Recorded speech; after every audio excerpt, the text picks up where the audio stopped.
തൃപ്പൂണിത്തുറ തെരഞ്ഞെടുപ്പ് കേസിൽ കെ ബാബുവിന് അനുകൂലമായി ഹൈക്കോടതിയിൽ നിന്ന് വിധി വന്നിരിക്കുന്നു. കെ ബാബുവിന് MLA ആയി തുടരാം. നിലവിൽ അയ്യപ്പൻ്റെ പേരിൽ വോട്ട് ചോദിച്ചു എന്നുള്ളത് ആ പരാതി അങ്ങനെ തന്നെ നിലനിൽക്കുന്നുണ്ട്. അയ്യപ്പൻ്റെ ചിത്രം വച്ച് വോട്ടേഴ്സ് സ്ലിപ്പ് അടിച്ചു എന്നുള്ളത് കോടതിക്ക് മുമ്പിൽ ആ തെളിവുകൾ ഹാജരാക്കിയിട്ടുണ്ട്. പക്ഷേ തികച്ചും സാങ്കേതികമായ ചില കാരണങ്ങൾ ചൂണ്ടിക്കാട്ടിയായിരിക്കണം കോടതി ഇതുമായി ബന്ധപ്പെട്ട് ഹൈക്കോടതിയുടെ ഉത്തരവ് ഇപ്പോൾ വന്നിരിക്കുന്നത്. കൃത്യമായ തെളിവുകൾ സമർപ്പിക്കാനും ആ തെളിവുകളിലേക്ക് എത്തുന്ന തരത്തിലേക്ക് അത് പ്രിന്റ് ചെയ്ത് എവിടെയാണ്, എത്ര കോപ്പികൾ അടിച്ചു, ആരാണ് വിതരണം ചെയ്തത് എന്നുള്ള കാര്യങ്ങളിലൊക്കെ ചില വ്യക്തത കുറവ് ഉണ്ടായിരുന്നത് കൊണ്ടായിരിക്കണം ആ തെളിവുകളെ സംബന്ധിച്ച് തികച്ചും സാങ്കേതികമായി തന്നെയാണ് ഇപ്പോൾ കെ ബാബുവിന് ആശ്വാസം ലഭിച്ചിരിക്കുന്നതെന്ന് പറയാൻ കഴിയുന്നുണ്ട്. ഏതായാലും ഈ കെ ബാബു ദൈവത്തിൻ്റെ പേര് പറഞ്ഞ് അയ്യപ്പൻ്റെ പേര് പറഞ്ഞ് വോട്ട് തേടിയ സംഭവത്തിൽ ഹൈക്കോടതിയിൽ നിന്ന് കെ ബാബുവിന് അനുകൂലമായ വിധിയാണ് വന്നിരിക്കുന്നത്. കെ ബാബുവിന് MLA ആയി തുടരാം. കെ ബാബു ഇങ്ങനെ വോട്ട് പിടിച്ച കെ ബാബുവിന് MLA ആയി തുടരാൻ അർഹതയില്ലെന്നും കെ ബാബുവിൻ്റെ വിജയം റദ്ദാക്കണമെന്നും തന്നെ വിജയമായി പ്രഖ്യാപിക്കണമെന്നാണ് സ്വരാജ് ഹൈക്കോടതിയെ സമീപിക്കുക. അതിൻ്റെ അടിസ്ഥാനത്തിലാണ് ഇപ്പോൾ തെളിവുകളുടെ അഭാവത്തിൽ ശരിയായ തെളിവുകൾ കോടതിക്ക് ബോധ്യപ്പെടാൻ കഴിയാത്ത സാഹചര്യത്തിലാണ് ഇപ്പോൾ കെ ബാബുവിന് അനുകൂലമായ ഒരു വിധി ഉണ്ടായിരിക്കുകയും ചെയ്യുന്നത്.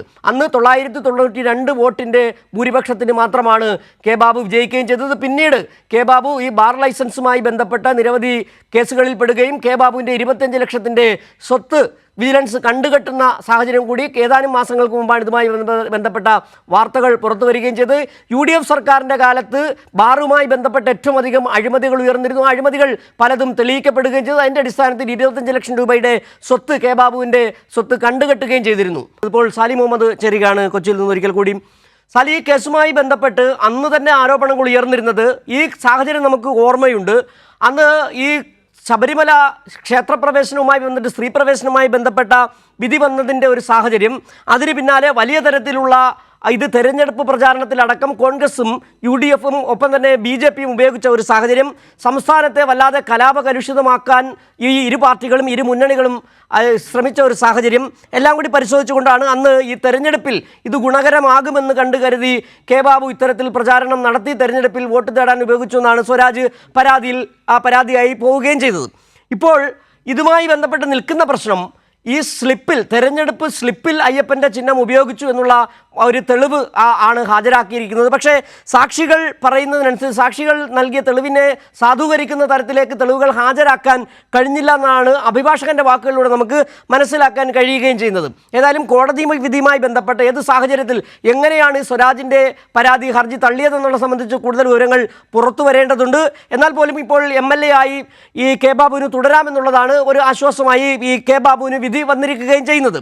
പക്ഷെ പ്രശ്നം അവിടെ നിലനിൽക്കുന്നു എന്നുള്ള കാര്യം തന്നെ കെ ബാബുവിൻ്റെ വാക്കുകളിൽ നിന്ന് നമുക്ക് വായിച്ചെടുക്കാൻ കഴിയുകയും ചെയ്യുന്നുണ്ട്. നിലവിൽ സ്വരാജ് ആവശ്യപ്പെട്ടിരുന്നത് മതത്തിൻ്റെ പേരിൽ ദൈവത്തിൻ്റെ പേര് പറഞ്ഞ് കെ ബാബു വോട്ട് നേടി. അങ്ങനെ വളരെ ചെറിയ 992 വോട്ടിൻ്റെ ഭൂരിപക്ഷത്തിലാണ് അന്ന് കെ ബാബു തൃപ്പൂണിത്തുറയിൽ ജയിച്ചു വരികയും ചെയ്തത്, MLA ആവുകയും ചെയ്തത്. ആ സാഹചര്യം ഇത്തരത്തിൽ വല്ലാതെ വോട്ടർമാരെ സ്വാധീനിച്ചു. അയ്യപ്പനൊരു വോട്ട് എന്നുള്ള അർത്ഥത്തിൽ തന്നെയാണ് കെ ബാബു വോട്ട് നേടിയത് എന്ന് കൃത്യമായി തന്നെ പരാതിയിൽ സ്വരാജ് ബോധിപ്പിക്കുകയും ചെയ്തു. ഇപ്പോൾ കോടതി വിധി വരുമ്പോൾ കോടതി തള്ളിയത് എന്ത് പറഞ്ഞുകൊണ്ടാണ് എന്നുള്ളത് ഒന്നുകൂടി നമുക്ക് പ്രേക്ഷകർക്കായി അറിയിക്കേണ്ടതുണ്ട്. സാലി.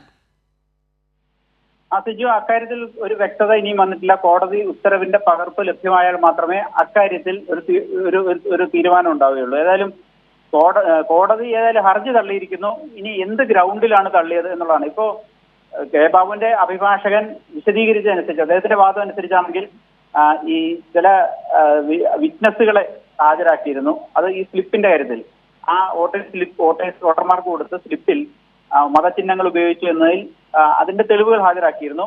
അതിന് ചില സാക്ഷി മൊഴികളും ഹാജരാക്കിയിരുന്നു. പക്ഷേ ഇത് തമ്മിൽ കൊളാബറേറ്റ് ചെയ്യുന്ന ടെക്നിക്കൽ എവിഡൻസസ് ഹാജരാക്കാൻ സ്വരാജിന് കഴിഞ്ഞില്ല എന്നുള്ളതാണ് ഇപ്പൊ കെ ബാബുവിന്റെ അഭിഭാഷകൻ നൽകിയ പ്രതികരണത്തിൽ നിന്ന് നമ്മൾ മനസ്സിലാവുന്നത്. അപ്പൊ ടെക്നിക്കലാണ് കാര്യങ്ങൾ.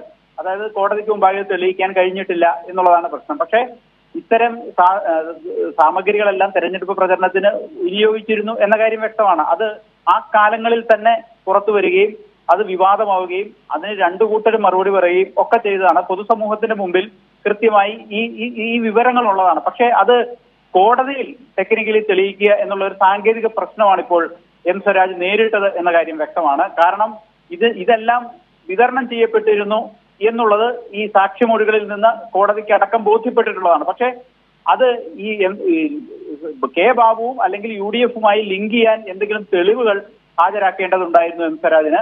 അങ്ങനെ ഹാജരാക്കുന്നതിന് ഒട്ടേറെ പരിമിതികളുണ്ട്. അത് പ്രിന്റ് ചെയ്ത സ്ഥലങ്ങൾ, അതുമായി ബന്ധപ്പെട്ട തെളിവുകൾ ഒക്കെ ശേഖരിക്കേണ്ടതുണ്ട്. പക്ഷെ അതിനുള്ള പരിമിതി എന്ന് പറയുന്നത് ഇലക്ഷൻ കേസിന്റെ ഒരു പ്രശ്നം, ഇത് ഏതെങ്കിലും ഒരു അന്വേഷണ ഏജൻസി അല്ല ഇതിൽ അന്വേഷണവും തെളിവെടുപ്പും വിസ്താരവും ഒക്കെ നടത്തുന്നത്. അത് ഹൈക്കോടതി മാത്രമാണ്. അപ്പൊ ഹൈക്കോടതിക്ക് നടന്ന ഒരു നടപടിക്രമങ്ങളുടെ അടിസ്ഥാനത്തിലാണ് ഇപ്പോൾ വിധി വന്നിരിക്കുന്നത്. ഹൈക്കോടതിക്ക് മുമ്പിൽ തെളിവുകൾ എത്തിക്കേണ്ട ജോലി ഹർജിക്കാരന് മാത്രമാണ്. അതാണ് ഈ ഇലക്ഷൻ പെറ്റീഷൻസിന്റെ ഒരു സാധാരണ നടപടിക്രമം. അവിടെ തന്നെയാണ് സ്വരാജിന് പ്രശ്നം ഉണ്ടാകുന്നത്. കാരണം സ്വരാജ് ഈ വിവരങ്ങളെല്ലാം നൽകി, ഈ തെളിവുകൾ ഹാജരാക്കി, അത് തെളിവ് സാധൂകരിക്കുന്ന സാക്ഷിക്ക് കോടതി മുമ്പായി വന്ന് പറഞ്ഞു. പക്ഷെ ആ സാക്ഷിമൊഴികളെ കൊളാബറേറ്റ് ചെയ്യുന്ന ടെക്നിക്കൽ എവിഡൻസസ്, അതപ്പോ സ്ലിപ്പ് വിതരണം ചെയ്തത് എവിടെ നിന്നാണ്, അത് സ്ലിപ്പ് പ്രിന്റ് ചെയ്ത് എവിടെ നിന്നാണ്, ആ പ്രിന്റ് ചെയ്തതുമായി ബന്ധപ്പെട്ട തെളിവ്, അങ്ങനെ ഒട്ടനവധി ടെക്നിക്കൽ റീസൺസ് ഇതിൽ വരും. അതിന് ഒരു പരിമിതി എന്ന് പറയുന്നത് ഞാൻ നേരത്തെ പറഞ്ഞ ഇലക്ഷൻ പെറ്റീഷൻസിലെ പരിമിതി തന്നെയാണ്. ഇലക്ഷൻ പെറ്റീഷൻസ് ഏതെങ്കിലും ശരി, സലീം മുഹമ്മദാണ് കൊച്ചിയിൽ നിന്ന് വിവരങ്ങൾ നൽകിക്കൊണ്ടിരിക്കുന്നത്.